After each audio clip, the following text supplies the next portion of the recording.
Welcome to our channel. Today we how to subscribe to Bluevine for business banking tax statements step by step clearly. To get started with subscribing to Bluevine for business banking tax statements, open your preferred web browser. Navigate to the Bluevine website and log in to your business account. Once logged in, locate the dashboard where all your account information is displayed. Look for the Statements section in the menu. Click on Statements to access your banking documents. Within the Statements area, find the option for Tax Statements.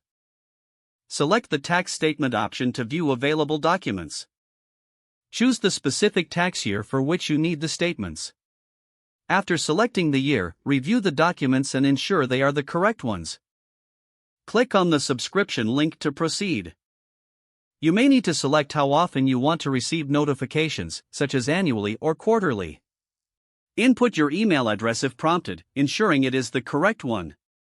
Review your subscription details and confirm them. You will receive a confirmation message once your subscription is successful. Check your email for further instructions, if applicable. If the page does not load, refresh the browser or try again in a private or incognito window.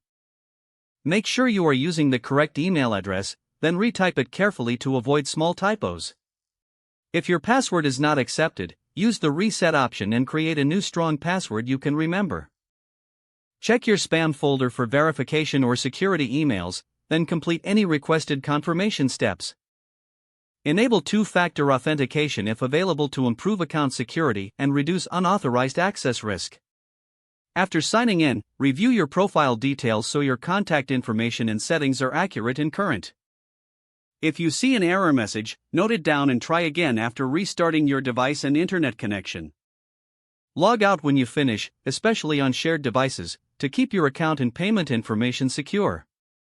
If the page does not load, refresh the browser or try again in a private or incognito window. Make sure you are using the correct email address, then retype it carefully to avoid small typos. If your password is not accepted, use the reset option and create a new strong password you can remember. Check your spam folder for verification or security emails, then complete any requested confirmation steps. Enable two-factor authentication if available to improve account security and reduce unauthorized access. Don't forget to like this video and subscribe to our channel for more step-by-step tech guides.